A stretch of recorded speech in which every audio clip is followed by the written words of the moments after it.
ბათუმთან შემოერთებულ ტერიტორიაზე ინფრასტრუქტურის მოწყობა, მიწისქვეშა კომუნიკაციების სინქრონული მოწესრიგება, მარტოხელა ადამიანების დაკრძალვის პასუხისმგებლობა, ცხოველთა თავშესაფარის მოწყობა და სპორტული ღონისძიებების დაფინანსება. ეს ის საკითხებია, რომლითაც მესამე სექტორი დღეს ბათუმის 2014 წლის ბიუჯეტის განხილვისას დაინტერესდა.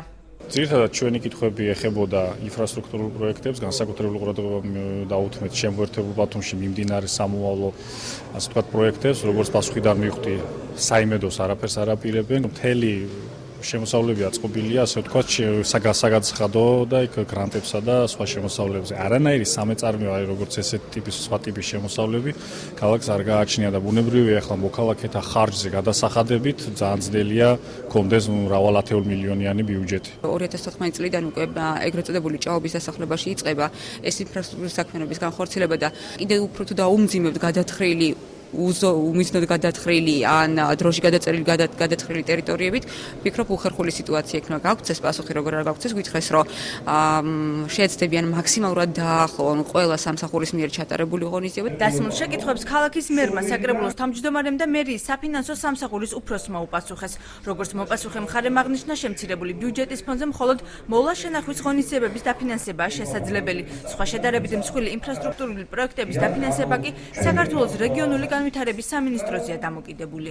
საჭიროა პროექტების არა მარტო წარდგენა, არამედ კვლევა, საპროექტო სახალხო დოკუმენტაციის შედგენა და ასე შემდეგ. ვფიქრობ, გვექნება მხარდაჭერა აღნიშნული მიმართულებით და ის ძირითადი პროექტები და პროგრამები, რასაც თვითმმართველობა უკანასკნელი წლების განმავლობაში აქტიურად და წარმატებით ახორციელება, სამომავლოდაც გაგრძელდება. მომავალი წლის ბიუჯეტის პირველ საჯარო განხილვას ამხანაგობების თავმჯდომარეებიც ესწრებოდნენ. ისინი ძირითადად ავარიული სახლების გამაგრების დაფინანსების საკითხით დაინტერესდნენ. მათ მოითხოვეს, რომ მუნიციპალიტეტებმა ინვესტორს მშენებარე კორპუსების დროულად ჩაბარებაც დაავალოს. მოსახლეობის მოთხოვნებს საკრებულოს თავმჯდომარემ უპასუხა. გამოყოფილია დაახლოებით 9 სახლი, რომელიც გადაუდებელ დახმარებას საჭიროებს და აი ამ სახლების გამაგრებას დავიწყეთ მომავალი წლიდან. შეხვედრის ორგანიზატორი სამოქალაქო მრჩეველთა საბჭო იყო, რომლისთვისაც მთავარ პრობლემად სწორედ საბინაო ამხანაგობების მიერ დასახელებული პრობლემები გამოიკვეთა.